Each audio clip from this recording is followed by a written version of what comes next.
அஸ்ஸலாமு அலைக்கும். எல்லாம் புகழும் இறைவனுக்கே. என்னன்னு பார்த்தீங்கன்னா, ரொம்ப பெரிய ஒரு விபத்து நடந்திருக்கு கரூரில். அதை பற்றி தான் பேசலான்ட்டு இப்போ நான் வந்திருக்கேங்க. அது நான் சில காரணங்களால என்னால் அந்த வீடியோ நான் ஃபஸ்ட்டே மேக் பண்ணியிருக்கோம். என்னால் பண்ண முடியல. இப்போ என்னால் அது பண்ணாமலேயும் இருக்க முடியல. ஏன்னா எனக்கு அந்தளவுக்கு கஷ்டமாக இருக்குது. அந்த கரூர் விஷயம் பேசாமல் என்னால் இருக்க முடியல. ஏன்னா அந்தளவுக்கு ரொம்ப கஷ்டமாக இருக்குது. அது சொல்ல முடியல என்னால். அந்த 41 உயிர் போனது எவ்வளோ கஷ்டமாக இருக்குன்றது ரொம்ப அது சொல்ல முடியலங்க. அது வார்த்தையே வர மாட்டேங்குது எனக்கு. அதை யோசிக்கும் போதே ரொம்ப கஷ்டமாக இருக்குது. கண்ணில் அது எப்படி சொல்கிறதுன்ட்டு எனக்கு தெரியலங்க. ரொம்ப கஷ்டமாக இருக்குது எனக்கு. அது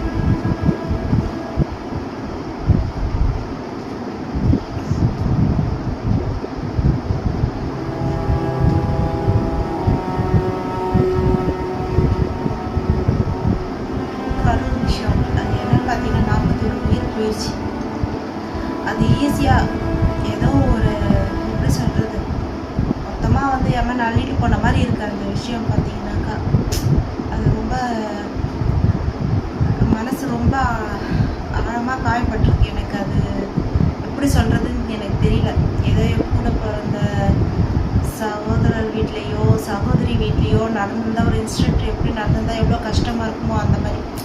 இது எல்லாரும் நண்பீங்க வீடியோக்காக, இந்த இதுக்காக லைக் சப்ஸ்கிரைப் கண்டிப்பாக இல்லைங்க.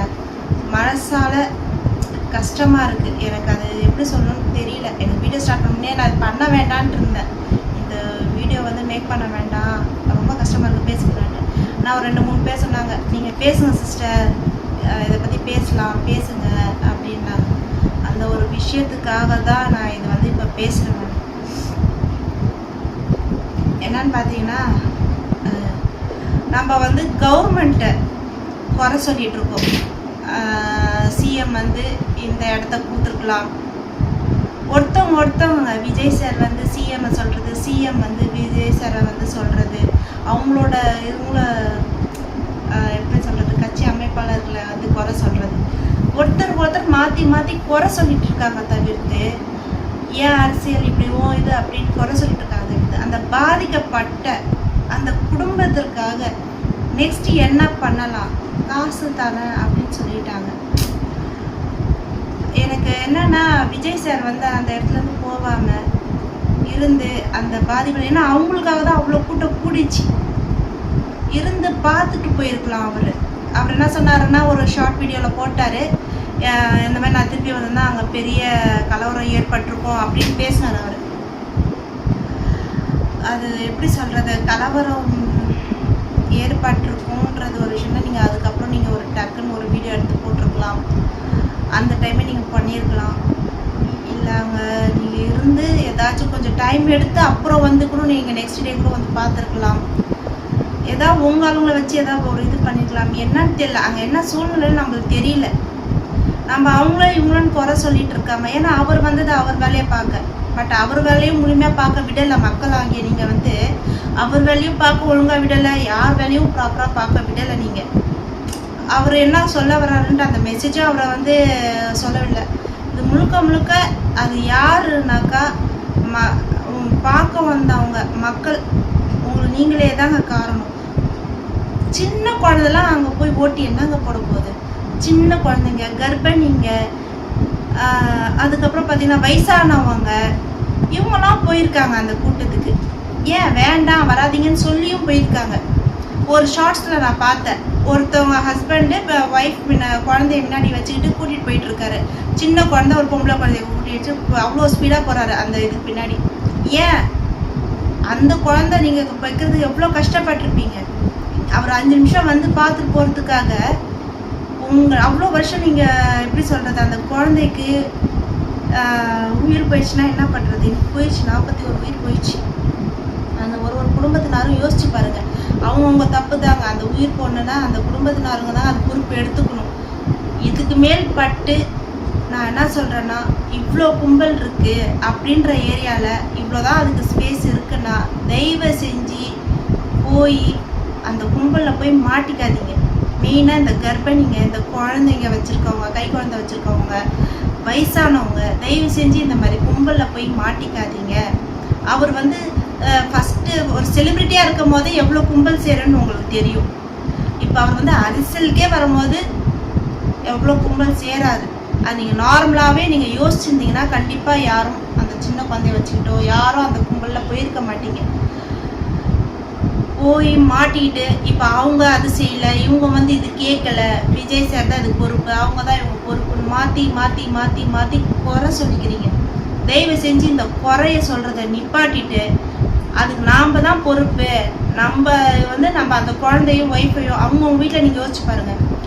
அவங்கவுங்க நம்ம அனுப்பாமல் இருந்திருந்தா இந்த பிரச்சனை வந்திருக்காது. போய் பார்க்குறன்ற பேரில் போய் ஒரு இது இல்லாமல் ஓடி போய் அவர் வந்தோடனே ஓடி போய் அவர் என்னங்க இருந்தார், இந்த போயிட்டு அங்கேருந்து ஒரு வீடியோ போட்டார். ஆனால் இந்த அவருக்கு இருக்கும், நம்மளால அந்த கூட்டம் வந்துச்சு போயிட்டுனா அவருக்கு வருத்தம் இருக்கும், நான் இல்லைன்னு சொல்லலை. இருந்தாலும் அவருக்கு அந்த நிமிஷம் வருத்தவங்க. அதுக்கப்புறம் அந்த குடும்பத்தை ஒருத்தரும் நீங்களாம் யோசிச்சு பாருங்க. அதுக்கப்புறம் அந்த இழப்பு உங்களால் எத்தனை வருஷம் ஆனாலும் ஈடுபட்ட முடியுமா? அந்த போனவங்க திருப்பி உங்களால் பெற முடியுமா? திருப்பி வர முடியுமா? உங்களால் முடியாதுல்ல. விஜய் சாரை இன்னைக்கு இல்லைனாலும் நீங்கள் நெக்ஸ்ட் டைம் எதுவும் ஒன்று பார்த்துருக்கலாம். ஆனால் இன்னைக்கு போச்சு அத்தனை உயிர்கள், 41 உயிர்கள். அப்பா, அது திருப்பி வருமா? அந்த ஒரு இன்சிடென்ட்டுங்க திருப்பி வருமா? என்ன சமாதானம் பார்த்தினாலும் என்ன காசு கொடுத்தாலும் அந்த குடும்பத்தினரை வந்து அந்த இழப்புக்கு எதுவுமே ஈடுபடுத்தாதுங்க. அது வந்து ஒரு சமாதானம் தாங்க. அது கவர்மெண்ட் தரப்பால் அவங்க சைட்லேருந்து ஒரு சமாதானப்படுத்தாங்க, இவர் சைட்லேருந்து ஒரு வீடியோ சமாதானம், அவ்வளோதாங்க. தயவு செஞ்சு நான் ஒரு குடும்பத்தினர்களுக்கும் கேட்டுக்கிறேன், ஒரு சகோதர சகோதரிகளாக நான் எல்லாரையும் கேட்டுக்கிறேன். தயவு செஞ்சு இந்த மாதிரி கும்பலில் போய் மாட்டிக்காமல் அவங்கவுங்க ஃபேமிலியை அவங்கவுங்க ப்ரொடெக்ட் பண்ண பாருங்கள். தயவு செஞ்சு இந்த மாதிரி கும்பல்லையோ அரசியல் எதுலேயோ ஒரு நடிகர் அப்படியே வியப்பாக போய் பார்க்குறேன்னு சொல்லி கும்பலில் போய் மாட்டிக்காதீங்க. தயவு செஞ்சு நான் கேட்டுக்கிறேன். உங்கள் உயிர் உங்கள் குடும்பத்துக்கு ரொம்ப முக்கியம். தயவு செஞ்சு அந்த எப்படி சொல்கிறது, அலட்சியப்படுத்தாதீங்க, போகாதீங்க. இந்த மாதிரி கும்பலாக தயவு செஞ்சு போகாதீங்க. நீங்களே அவாய்ட் பண்ணிங்க, யோசிங்க. இப்போ அவங்க அந்த மாதிரி ஏரியா கரூரில் இருக்க மக்களுக்கு உங்களுக்கே தெரியும் அது எவ்வளோ கன்ஜெக்டான ஏரியா. அதில் வந்து நம்ம இத்தனை பேர் போக முடியுமா? அதில் கும்பல்லாம் மாட்டிட்டா நம்ம குழந்தை என்ன ஆகும்? அப்படிலாம் யோசிச்சுட்டாங்கன்னா இவ்வளோ உயிர் போயிருக்காது. நம்ம கவர்மெண்ட்டே எதிர்பார்த்து சொல்லி ஒன்றும் புண்ணியம் இல்லை. நான் ரொம்ப கஷ்டமாக இருக்குது, எப்படி சொல்கிறதுக்கு எனக்கு தெரியல. எனிவே இதுக்கப்புறம் இந்த மாதிரி ஒரு விஷயம் நடக்காமல் தயவு செஞ்சு நான் கவர்மெண்ட்டையும் குறை சொல்லல, சிஎம்எம் சார் எதுவும் சொல்கிறதுக்கு இல்லை, நம்ம விஜய் சாரையும் எதுவும் சொல்கிறதுக்கு இல்லை, யாரையும் ஒன்றும் சொல்ல.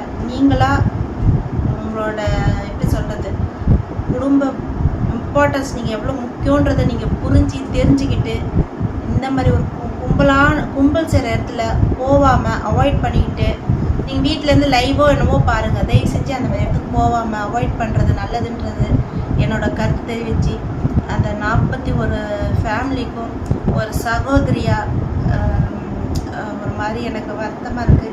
அவங்களுக்கு ஆறுதல் என்ன சொல்லணும், நம்மளோட சைட்லேருந்து ஒன்றும் பண்ண முடியாது. ஒரு ஆந்திரத்தோட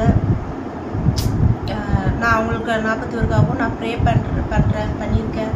கடவுள் அவங்களுக்கு நல்ல ஒரு இது தருவாங்க, பீஸ்ஃபுல்லான ஒரு இது தருவாங்க. பேச முடியலங்க இதுக்கப்புறம் வேறு என்ன வார்த்தை எனக்கு பேச